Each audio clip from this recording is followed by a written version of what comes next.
67 new people have tested positive for the coronavirus on the Diamond Princess. Now that raises the total number of cases on the cruise ship to 285. The ship has been in quarantine in a port south of Tokyo for almost 2 weeks. Now the United States is sending 2 aircraft to get its citizens off the ship, possibly as soon as tomorrow. There are 3,700 people from around the world on the Diamond Princess, including over 250 Canadians. Well, 29-year-old Spencer Fehrenbacher is an American with permanent residency in Canada, and he's on board the Princess, the Diamond Princess, and joins us now. Thanks so much for joining us again, sir. Let's talk about what life is there under quarantine, in particular, the news now that the United States will soon be bringing more than 300 of its citizens from aboard the ship.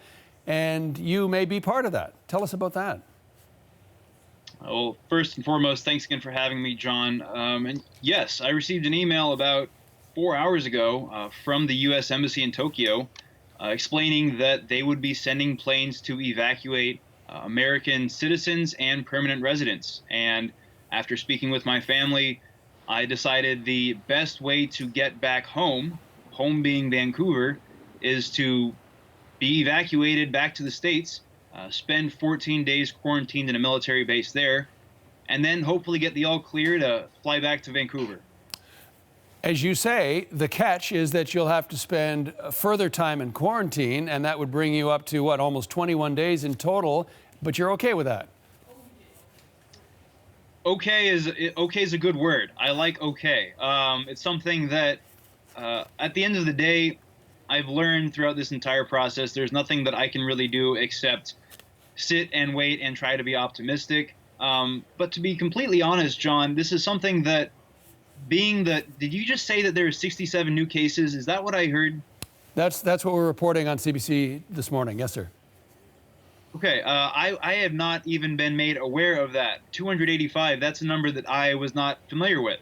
I've spent all day today and yesterday thinking that there were no new cases.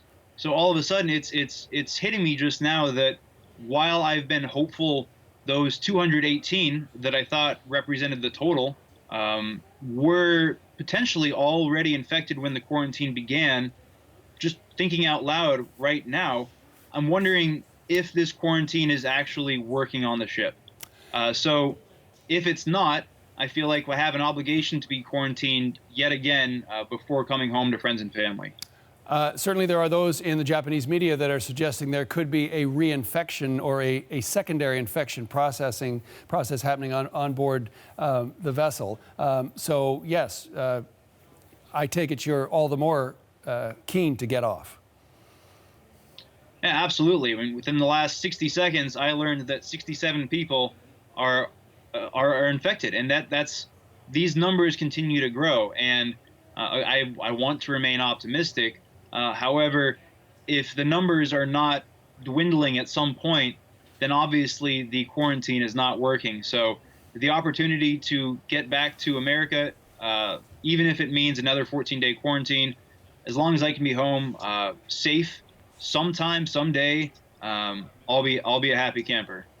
You are a resident here in Canada. You, of course, have, I'm assuming, met some Canadians on board the vessel as well. Is there able to determine the Canadian government's efforts and whether people are satisfied with that?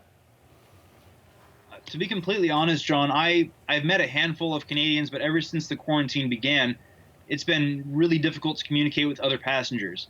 From what I've read, however, there does seem to be some frustration. And I was just asked a little earlier, how do I feel about the whole thing, being both an American citizen and a Canadian permanent resident? And if the options were presented to me that, look, tomorrow I can fly back to Canada and do a 14-day quarantine in Canada, or America and do a 14-day quarantine there, I would most likely choose Canada. So I feel fortunate that I am able to leave the ship because of the American government's efforts. And I empathize with my fellow Canadians that they don't have that same opportunity right now. So it looks like now you're into this extended quarantine period, assuming you're on that plane, which it looks like you will be, going back to the United States and then back to Canada. Can I ask what your life back here, how it's been impacted by the fact that you haven't been around or won't be around for a little while longer.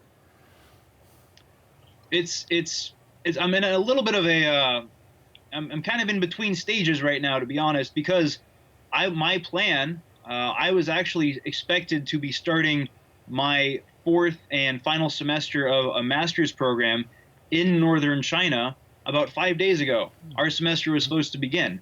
I'm pursuing a master's in international business in northern China, and so I packed for a 6-month trip back to China.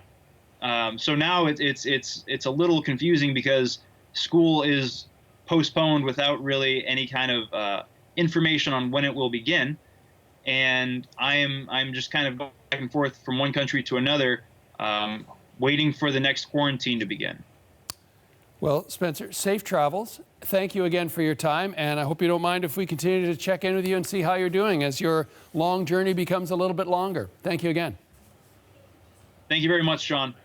Spencer Fehrenbacher is aboard the Diamond Princess in Yokohama, Japan.